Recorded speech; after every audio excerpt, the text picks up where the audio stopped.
back, left of screen.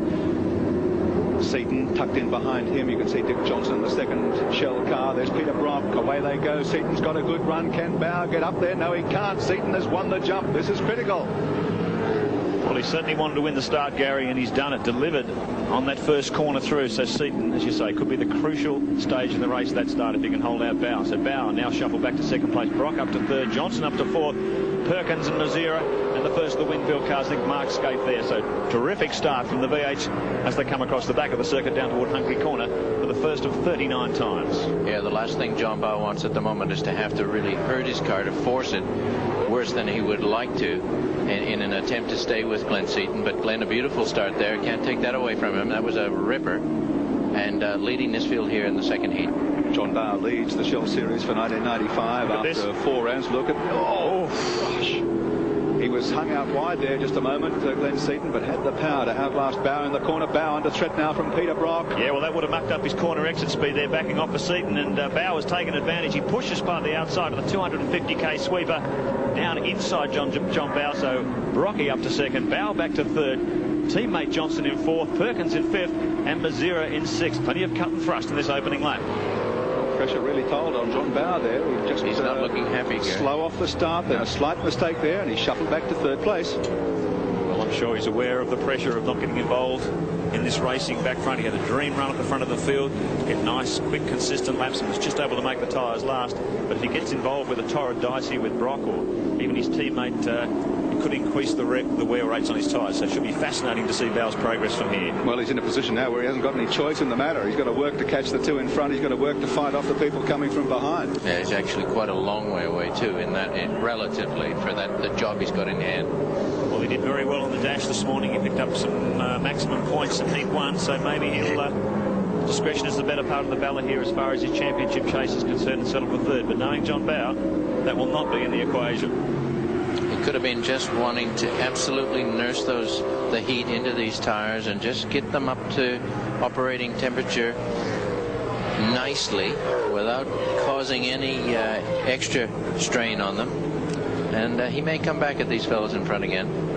Glenn Seton must have been doing some work on his starts. He's a notoriously poor starter in touring car racing, but today he won the start in the dash and he won the start in the critical second heat. So Seton really is on the money as he fights back in this critical part of the championship, halfway for the 1995 title. You know, that mobile Commodore isn't looking too shabby there in second spot either. It's floating along very nicely, and I shouldn't use the term floaties. Peter's driving it extremely hard, but not as effective in the first heat, but he's certainly a challenge for Glenn Seton here in the second heat. A long way to go still. Lap 3 of 39. Fastest man on the track at the moment is John Bowe. Just fired off a 52.28. Previously Brock had the fastest lap, so obviously these cars running within a tenth or even 100th of a second of each other at this opening part of the second heat. Glenn Seton leads, Peter Brock in second place, John Bowe third. Just a slight gap there to Dick Johnson holding down fourth spot as they come into view, followed by Larry Perkins and then Thomas Mazira in the second mobile net Commodore. Mark Skaife goes through, followed by Tony Longhurst and Jim Richards. Here's the battle for the lead. Seton, great start, trying to build on that lead, but Brock's not going to let him go. Very quick here. Fast times matching the Fords in these opening laps and looking very, very strong. John Bowe back in the picture now. Oh, here we go. The better grow car. Chambry's having a little difficulty. Doesn't do every round of the championship, but has done well here as a privateer today, but obviously not at this point of the day. I'm going to say John Bowe, I think, just took his time to settle into this race. He may have had a case of nerves. Obviously a lot resting on it. He wants to win his inaugural Australian Touring Car Championship, and as such the pressures to do everything just right are a real strain on any driver. A long wait between the two heats. It's not as if he just can jump out of that first race and get back in it, but he's now starting to pressurize Brocky, and I think he's in the groove now. He's where he likes to be. He's in the office, and he's firing now on all 8. He's pushing very hard on Brock now, and with good reason, because Glenn Seton just getting that car length additional gap on Brock up front, and Bowe, above all else, doesn't want to see Seton slipping away. Well, the nature of this track, as Alan Jones said this morning, very, very difficult to overtake if the guy in front is an expert at defensive drive, and you've got two experts here. Brock will not give up without a fight, but Bowe, as Alan said, looking more comfortable now after those opening few circuits. Well, around here there's a right line, a wrong line, and the difference between the two is a very fine line. So John Bowe. Suicidal line. Lines up Peter Brock here. 2 or 3 laps. Just having a look if there's any weak part of the Commodore's lap time where he may be able to take advantage. But the great advantage of the Falcon round here is high average speed, and these cars have shown some superior mid-corner speed, I think you'd call it. And he really makes up some ground on Brock here as they shoot onto the straight. He's right under the wing of Mobile 05. I'd say another lap and he'll be looking to make a move on Brock here. He's thinking, surveying the scene. Something's changed this lap. He's got his headlights on. Brocky, I'm on the move. Had a look down the outside. Flames belching from the exhaust as he works his way back through the Hollinger gearbox. Staying right behind Brock, under pressure, a little bit sideways under power as he comes out of the carousel that time. Yeah, Peter Herding now, he's trying to stay with it, and with the harder tire combination that he's elected to run this weekend, he's starting to suffer a bit now. You can just see the back of the Holden coming out. Slower traffic up ahead. Seton balked just for a moment. Glenn Seton, the fastest man on the track. He's just put in the fastest lap so far, 52.21. But these two guys behind him, only a tenth of a second shy of his lap times at this stage. So the front three very evenly matched. This lap traffic could be the critical thing. That's the Chembry car back after a spin. Seton by, so to Brock and Bowe. Well, this is the price of failure, if you want to call losing the start failure. John on the front row, he wasn't able to capitalize, and now he's having to fight his way past Peter Brock. Just doing everything within reason. And they must have the temperatures under control with the Shell V8 engines, Alan. He hasn't ducked out of his draft 1 for the last 3 or 4 laps. Oh, there's a big fire here. It looks like Alan Jones. Boy, that one's going. They better get a fire truck down there faster. That's going to be 1 car down the drain. There's a big barbecue on here. Jones is out of the car, but you can see flames. This car is going to be engulfed in fire very, very quickly. This is going to be a write-off in about another 3 seconds. Jones, no onboard fire extinguisher system in these cars, and there is absolutely nothing he can do about it. Where's the fire truck? There's nobody inside to come to the assistance, so this is here we are. Well, that's pretty good, but there's going to be a lot of damage. Yeah, a lot of damage under the bonnet of that car. It's probably gone through to the interior as well, and they're having a lot of trouble getting under control. Volatile fuel or oil mix, just spraying the foam on it. And boy, they're going to have to get in there quickly because that thing will take hold. It's got a bite underneath the car. Oh, John Bowe through. Meanwhile, just as Alan Jones' car erupts into flames, a big change here at the front. Bowe pushes his way through. And that lap when we cut away to that action. So Brock now back to 3rd position, and he'll be trying very, very hard to hang on to the back of Bowe as he in turn goes in pursuit of Glenn Seton in 1st place. And he's got some work to do, because whilst this dice has been going on, Seton has got a nice little cushion up front. Yes, he's had enough just to go, but I think John Bowe is really determined with the knowledge of how hard he drove it in the first heat. He knows what he can do to these tires, and it appears as if he's prepared to go after Seton. Glenn, of course, will be worried about what happened to Alan's car. 2 cars coming out of the same shop. He'll wonder, boy, have I got the same problem? Look at this. Just as you're talking, Alan, Brock, I don't know what happened there. Bowe moved right over to the outside of the track. And Brock gave him a wave. He just drove past him without a fuss. So I don't know what's going on there. John Bowe may be in trouble. It's almost as though he waved Brocky through. You don't have to give Peter Brock an invitation to fill a gap. Very unusual move there from John Bowe, having rested 2nd place from Brock. There's Jones' car. The fire. There's the aftermath of the fire in Alan Jones' Peter Jackson Falcon. What a mess. Well, they got there just in time. A few seconds, and that would have really been a nasty one. So Bowe, unusual move there on the main straight last time around. Yeah, but now coming back. He's making hard work for himself, isn't he? Yeah, I really don't understand what's happening here. Brock coming under fire again from Bowe. So, providing great racing, let's put it that way. It certainly is. All this time, Seton building a lead. It was 1.5 seconds last time around. He's probably opened that gap a little bit more. Bowe very, very deep under brakes as he gets right under the wing of Brock's car as they come into the carousel once again. Headlights ablaze, and he will not ease off on this pressure. Terrific pressure driving from Bowe. Johnson, his teammate, in 5th. In 4th position, Perkins in 5th. Mazira in 6th. Skaife, Longhurst and Gardner. And Grice in 10th position. That's the top 10 at Lakeside. Well, here's Mobile 1 holding him off. And you can see he's using every ounce of road, isn't he, Alan? He's bouncing it off the ripple strips. He's protecting his position. And here's John. Careful, mate.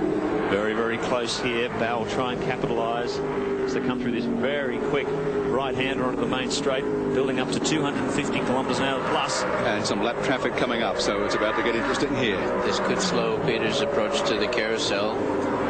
and it might give John a bit of a shuffleboard effect here. Well, he's got the lap traffic coming up ahead. This could be the opportunity he's been looking for, and Brock gets balked by just 1 second. See, Bowe tries to go for the option on the outside, but finds a lap car there. Ducks back in behind Brock for the run through the lap traffic. We've got another one, John Trimble here. Hopefully we'll move over, give them some racing room. Brock, tremendous pressure driving here from John Bowe. See how hard they're working those cars through that dip, Alan. The inside wheel almost 6 or 7 inches in the air. They are. But two beautifully prepared cars, and seasoned campaigners. They know what they're doing. Lap 11 of 39. Long way to go in Heat 2 at Lakeside this afternoon. Brock withholding the pressure. Unbelievably sustained high-pressure driving from both these guys. And here's Bowe, pulls out for another look. No chance there, but he'll try again under brakes as they get down here to the bottom at the carousel. Glenn Seton too taking advantage. He's got the lead up to 4.3 seconds. This is just the scenario he would have wanted to try and peg back the points lead of John Bowe. Don't let's forget Dick Johnson too. He's not quite on the tail of these two, and as we take Dunlop race cam from Dick Johnson's car, that's just how far adrift he is of the battle for second and third positions, and he's maintained station there pretty much, and neither of these two up front will want to pause for breath because he'll be all over them. Well, the weather conditions may have changed to his favour this afternoon. He's on a harder set of tyres than his teammate, and he's certainly hanging in there quite well. His lap times are within a tenth of a second of Bowe and Brock, so maybe Johnson will come more into the equation as this race unfolds. Currently in a close fourth position, Larry Perkins behind him, Thomas Mazira, Mark Skaife and Tony Longhurst. Well, after the early shower in the Dash for Cash, weather conditions couldn't have worked out better for these guys today. It's not hot, quite mild conditions, overcast, track not too hot, and this is the best that they could possibly ask for. So Brock and Bowe maintaining the pressure, grinding Brock. Every opportunity he gets, he sneaks the nose of the Shell 18 Falcon up the inside. Maximum pressure driving here. Two very experienced campaigners. Peter Brock driving better in 95 than I think I've ever seen him drive. A real championship contender in 95. This is an enthralling battle, and not only are these two going at it hammer and tong, I do believe they've just opened up that gap a little further on Dick Johnson rather than him closing on them, which is quite remarkable under the circumstances. There's Glenn Seton just disappearing out of picture. There he is. John Bowe has a look up the inside, but Brock moves over to cover his territory. It's a dicey place to be thinking about passing. It's hard enough to get by there on your own, but John's got the double problem of having to look after his own business and make sure that he tries to make sure that Brock is looking after his help. I'm sure he'd be aware, Alan, as the tyres progressively lose their effectiveness over the distance of the race, the opportunities for a late braking manoeuvre become less and less. Just don't have the control of your car that you did earlier. So Peter Brock still in command of second place, but John Bowe trying to fight back in this championship. Let's check them out in the Shell race score at this stage of the race. Glenn Seton, a handsome lead there over 05 Peter Brock. In third, car 18 John Bowe right behind him. Fourth, 17 Dick Johnson. And in fifth, Larry Perkins in the Castrol Commodore. Still they are at it. Brock and Bowe second and third. Glenn Seton continues to lead this Heat 2, round 5, the Shell Australian Touring Car Championships at Lakeside, but this is where the battle is. Brocky is really placing that car. Just watch where the front tires are touching the edge of the track. He's really maximizing his chances, and he needs to. He's got John Bowe for a praying mantis here this afternoon. With a yellow flash in his rear view mirror, he won't have to look too clearly. In behind the top trio, Dick Johnson continues to hold down fourth spot, then Larry Perkins in the Castrol Commodore and Thomas Mazira in the second of the Mobilnet Commodores. So maintaining the pressure, Seton still a 52.77, the only man in the 52-second bracket at the moment, running out that nice clean air without the pressure of these two. This guy's slipping back into the low 53-second bracket. The gap out to 4.7 seconds. Seton over Brock at the moment. What was the biggest gap Bowe had on the field in the first heat? About the same, I think. Not much more. So critical advantage at this stage of the race, and he's proven the Bridgestone tyre combination he has on the car will run the distance very competitively. So if Seton doesn't get caught up in someone else's trouble, should look, they're looking very strong toward the end of this race. Well, the man that's got the best view of all of this, of course, is Dick Johnson, slotted into 4th place. And as we take Dunlop race cam, Dick's got a great view of the dice between Peter Brock and John Bowe, and they are going at it hammer and tong, Dick. They sure are, Wilco. I'm just trying to keep this thing together enough so Larry doesn't start mauling me. But listen, Wilco, what I'd like to do, one of my guys is in a hospital, he had an accident going to work, and I'd just like to say hi to Tony. You can do that. Thanks, Bill. He's sitting in hospital watching us. And we'll say hi to Mike as well, who's sitting in hospital watching us. Mike too, yeah. Sorry, Mike. I didn't really mean to miss you. Well, the gap last time around down to 4.2 seconds, the gap between Seton and second place Brock here. So just holding the gap below 5 seconds. And very difficult job here for Brock. If he's trying to make inroads on Seton, he's got a very hard day at the office ahead of him. Just outside of the top half dozen mark, Skaife for Winfield Commodore holding down 7th position at the moment, just in advance of Tony Longhurst in the Castrol Falcon, and then Wayne Gardner in the Coke Commodore. And Alan Grice still there in the top 10 in the Pinnacle Commodore. A good job considering the disaster they had here in testing prior to the Bathurst meeting when the car caught fire and was pretty much burnt to the ground here. So they've had a solid effort to rebuild and get Grice back behind the wheel for this meeting today.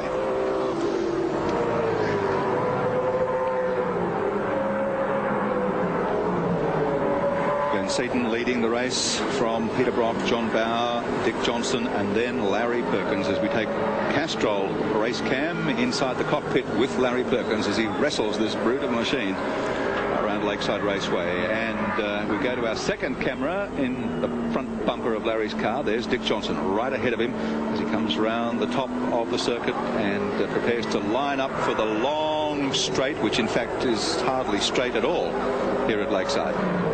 And here we come down onto the main straight with Dick in front, starting to get to Decision City time here. This is one of the fastest corners. Larry just touching beautifully. You can tell the camera isn't bouncing around. I mean, I know we have good camera mounting and good engineering staff with 7 Sport, but that car is sitting extremely flat through this undulating circuit. Here we come through the carousel, up through the gears, down onto the back straight under Dunlop Bridge, which used to be very, very tight.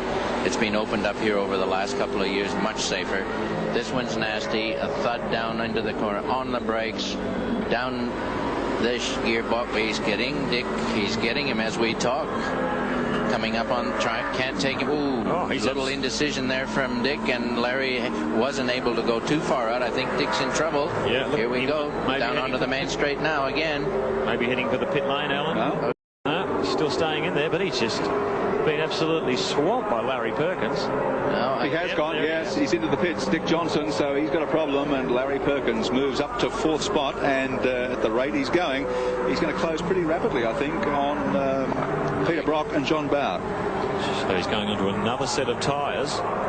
Which is surprising. He went for the harder something combination. Happened. As we were speaking, Larry closed dramatically on him, and he thought, well, I'm not going to persevere with this. He darted in. He had to slow down a bit at the carousel.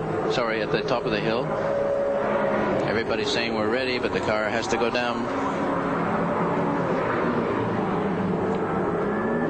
Thomas Mazira, as we take Castrol race cam, getting very, very close to the back of Larry Perkins' car. This is the battle for 4th, 5th and 6th position. You can see Mark Skaife there in the Winfield Commodore #1 behind Mazira as they come onto the main straight once again. And Mazira really is in contention here to make a move on Larry.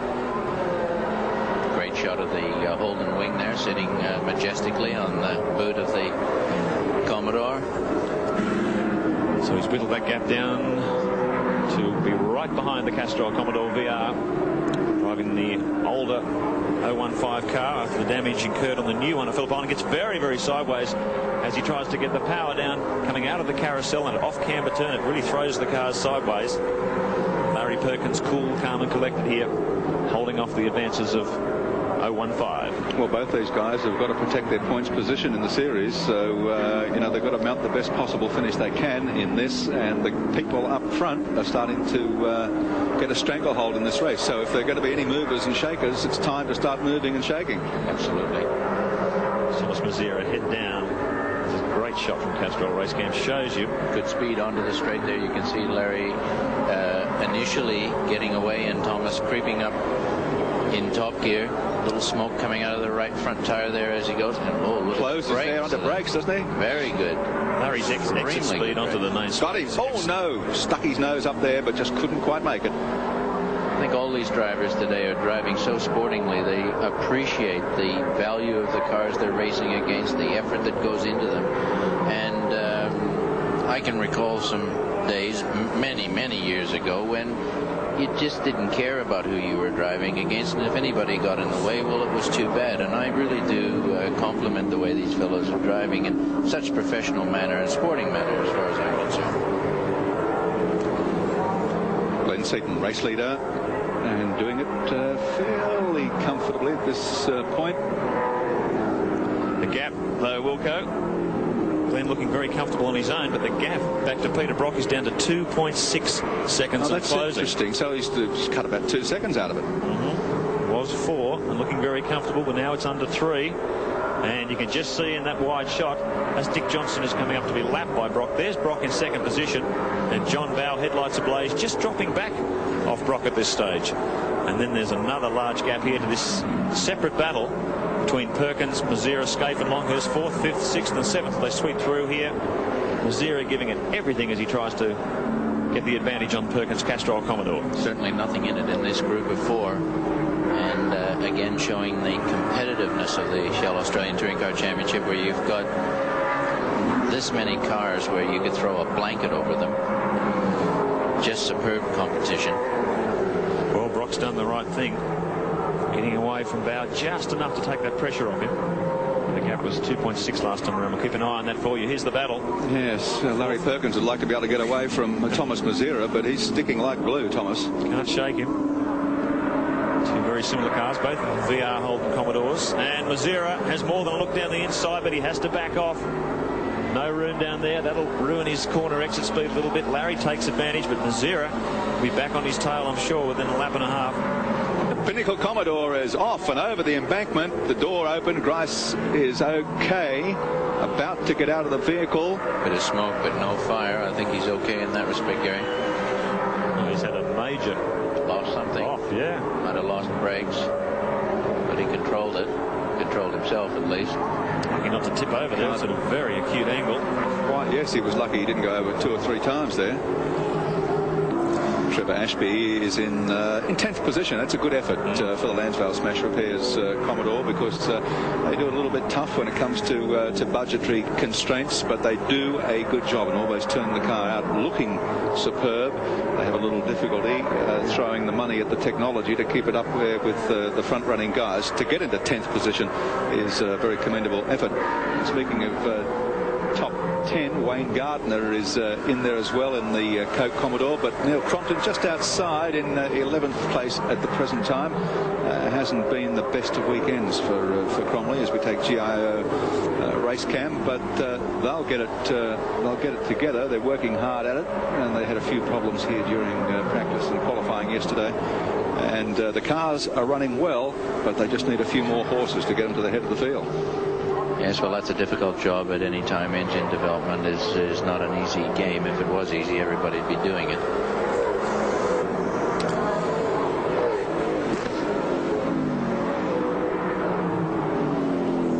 Glenn Seton is the race leader. Car number 30, the Peter Jackson Falcon, finished second in the first round of this championship series here at Lakeside today, but has won the start and led throughout thus far. As we look back through the field, and through goes Peter Brock, followed by John Bowe. Dick Johnson, a lapped car there going through. And here is the dice for 4th, 5th, 6th and 7th. Larry Perkins, Thomas Mazira, Mark Skaife and Tony Longhurst. Look at the tremendous ground made up by Tony Longhurst. When we cut away from this battle, he still had a few car lengths to make up on Skaife, but now he's right behind the Winfield car. Headlights ablaze. You see that Larry was on 2 wheels through there, and that's not the place to be on 2 wheels. These are motor cars, Larry, not Hondas and motorbikes, and I do believe that's getting rather exuberant. And last time around, the gap down to under 2 seconds between Seton and Brock at the front of the field. So battles going on all the way through this heat number 2. Lap 37. Only got a couple of laps to go here.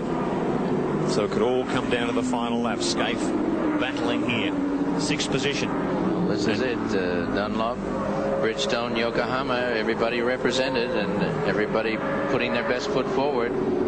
Can't get much closer than this, apart from the fact that they're not chasing the actual leaders. Last lap, John Bowe, then Seton, Peter Brock have already crossed the start-finish line to complete the final circuit of Lakeside today. This absorbing touring car battle.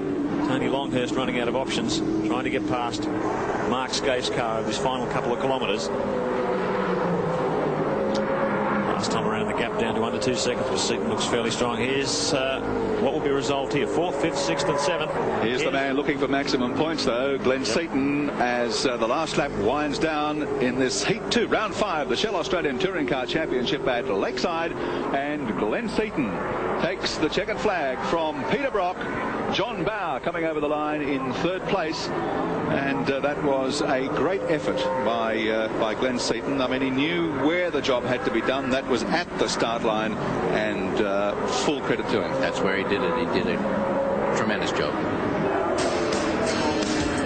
So, courtesy of our Shell race score, let's check the top 10 finishers in Heat 2 of this 5th round of the championship. And Glenn Seton, the winner, and quite comfortably, although the margin was only about 2 seconds, just over 2 seconds in the end from Peter Brock. John Bowe, winner of Heat 1, filled 3rd place in the 2nd heat. Larry Perkins was 4th. Thomas Mazira in 5th. 6th place.